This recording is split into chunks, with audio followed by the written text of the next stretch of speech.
Hey everyone, welcome back to Metanoia. My name is Carrie Jane. Today we're going to be talking about May 2024. It's a beautiful Sunday morning. I've got some lemonade here with me today and I'm pouring over what I've already written at a Substack draft about this month.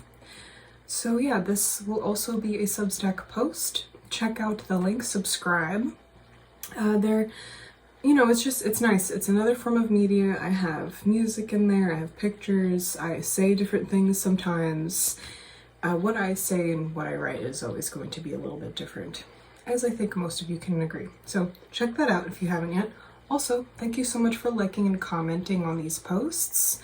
It helps me so much. Those of you who do it, thank you so much. It helps. After a long time of observations and watching different kinds of things and sitting in my own feelings, I do think there is a little bit of a consensus at this time as we start May, where we've just exited out of eclipse and retrograde season, which was a bit of a bumpy time for some people. Yeah, I think everyone has something a little bit different to say, but I think we can all agree that things were not as easy as they could have been.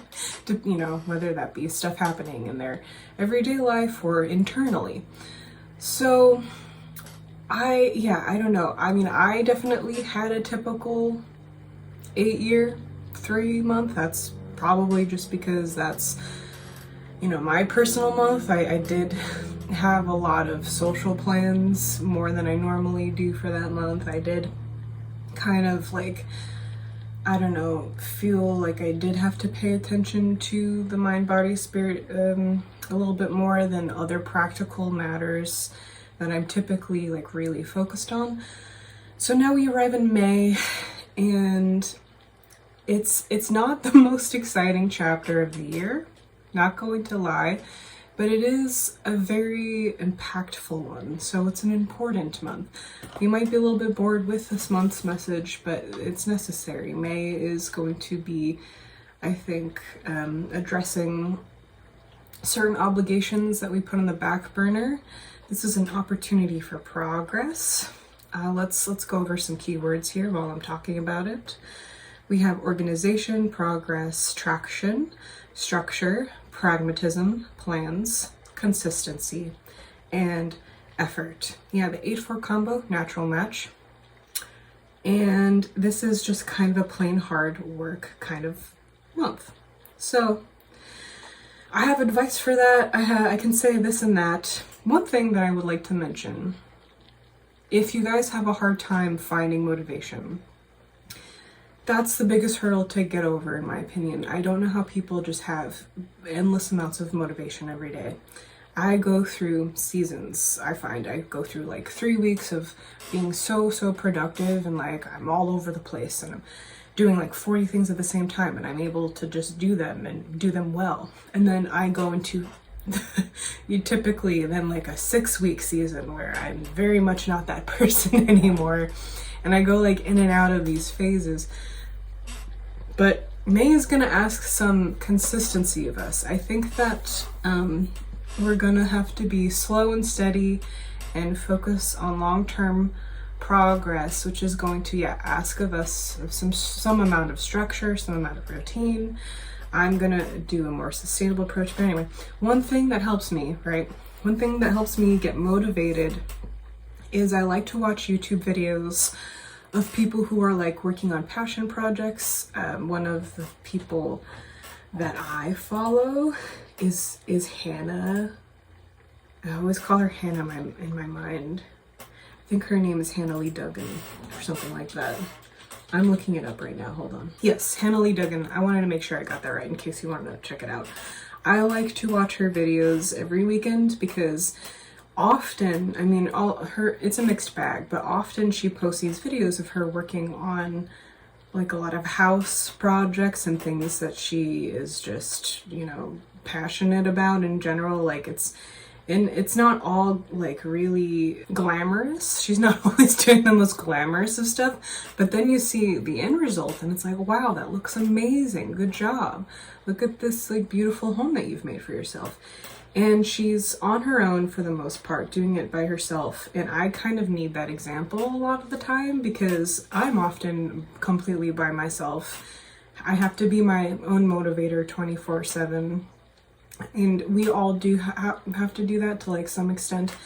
But yeah, so I like watching videos like that. There's of course many other different kinds of channels that you can follow that have the same concept, but that's something that I like to do. It helps center me and I feel less alone in the stuff that I'm working on when I have something playing in the background of someone else doing something, you know? So I think that that's a good piece of advice for this month for any of you who are going to be having a typical 8-year 4-month and you do kind of just have to rally a little bit to get something done. Or maybe there's some things on your to-do list that were kind of put on the back burner. Now you have to actually finally address them. Maybe you're very disorganized and you need some organization, you know, whatever it may be. I find that there are just a lot of ways to try and stay motivated. But going back to the scope of this month, an image that comes to mind for May is like a wheel that has been stuck in the mud, right? And it's been spinning and spinning, and I kind of think this is parallel to the Hanged Man in tarot a little bit, where you're forced to like be in a state of suspension. You're a little bit stuck so that you can like surrender and develop a different perspective while you're, you know, in air jail, as they say. It's like an internet pet term. And so May comes, and I think we have this, hopefully, a new angle of problem solving. The collective is able to finally take the time to see something from a different angle so that it can develop different kinds of solutions to different problems, realize we've been wasting a lot of time and effort doing the same thing over and over again, and realizing, like, going back to the wheel analogy, like, oh yeah, I have to put cardboard under that wheel to get traction. And now I do that and my effort isn't completely going to waste anymore. That's kind of what this month makes me think of. So yeah, it may not feel like it, but we are making some progress as a whole collective this month. And the wheel will eventually begin to turn again if you have been kind of stuck. And this is an opportunity for us to gain some kind of stability. Changes on the horizon. So I think, going into some advice, I think that May is a good time to start saving some money. I smell more like layoffs or something happening in June. Something changes in June. You know, I would love for June to be this expansive experience, you know, as the 5 and the 8 combo can be, where we're experiencing like a lot of new things for the first time, and it's amazing. But given how things have gone so far, it could just be a lot more chaos regarding our finances still. So yeah, that could be more layoffs, more economic trials. I think that this month you should try to ground yourself a little bit. Maybe go out in nature a little bit more, maybe get out into the sun if that works for you. Address finally, like I already said, what has been put as the last priority. Make that your first priority now. Let's just get all of our affairs in order in general. Let's work on our health, our finances, our relationships, our jobs. If we just keep putting things off, I think we'll be in a bad place in June. So for you, that might not even be work. That might just be like, I have not been good about meal prep, you know, so of course I've been just eating garbage. If you can maybe get that, you know, reined in this month, and that's the only thing that you do, that's good. You're more prepared for June. You're more prepared for the rest of the year, even small stuff like that. Stay consistent, okay? Put the effort in every day. The results are actually tangible and immediate right now, which is the great thing about the 8-year.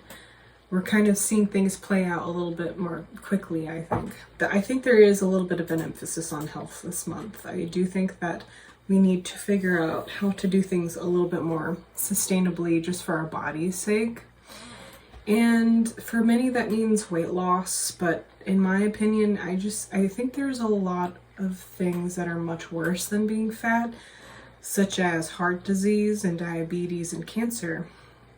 So if you can at least just get your diet under control to some extent, I think that you're in a good place. I don't think that we need to be so results obsessed.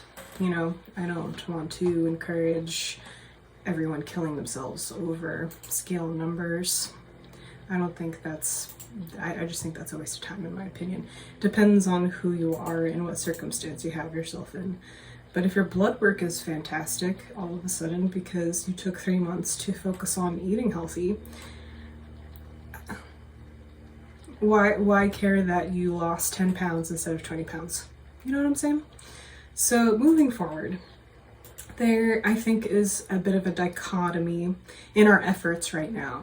We're split. The concentrated effort is split. We have protests. Excuse me.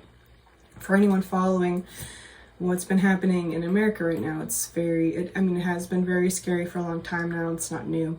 But we have protests against genocide, and we have bills currently underway making protests illegal. We have war. We have every excuse ever made for that war.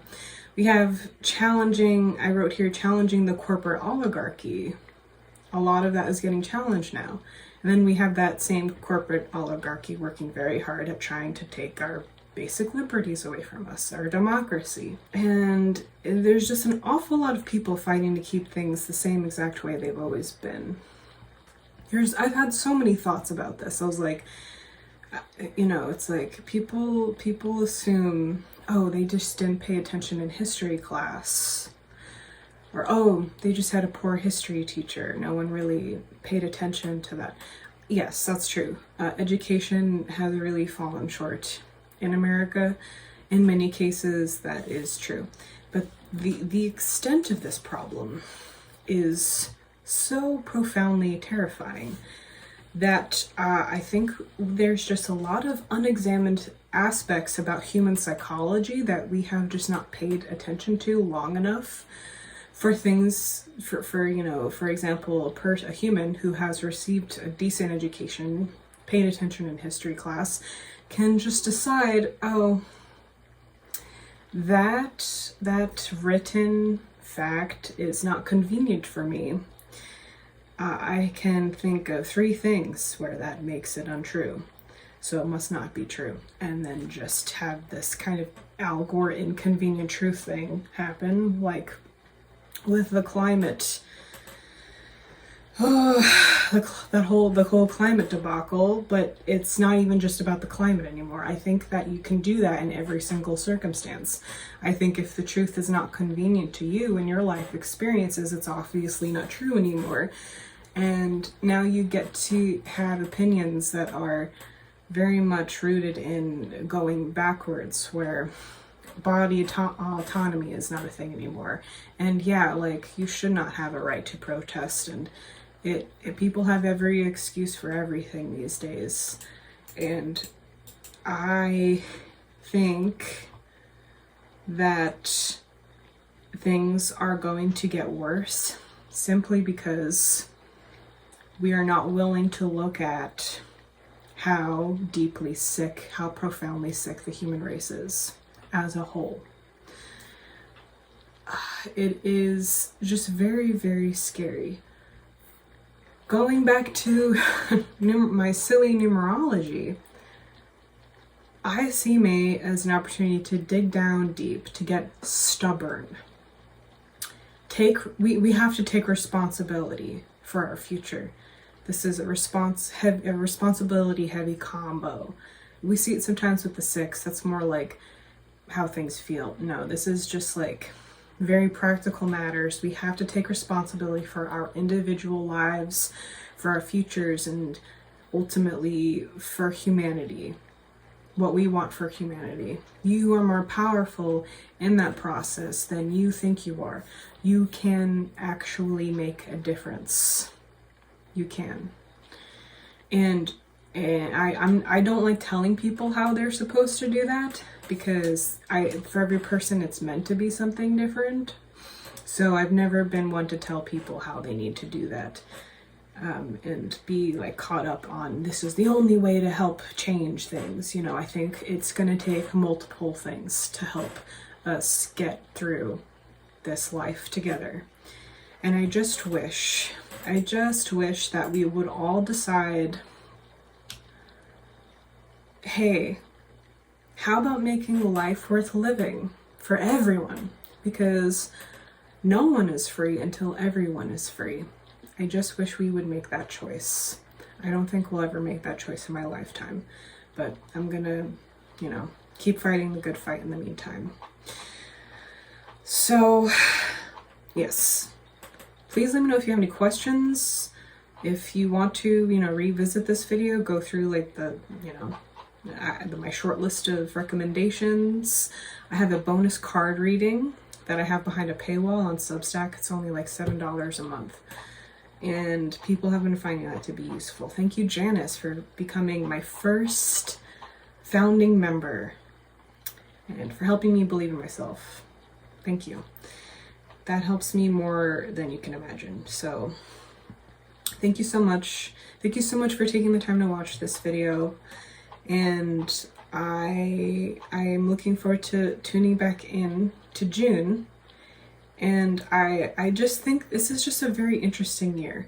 I am dreading the end of it, but up until that point, I'm kind of enjoying this year so far. I don't know about you guys. Let me know how you're doing. Having that understanding, that little survey in the comments helps me get a better picture of what I need to talk about. So if you don't share that with me, I'm just talking about whatever, So yeah, okay, I'm gonna wrap it up here, and I'll see you all very soon. Take care.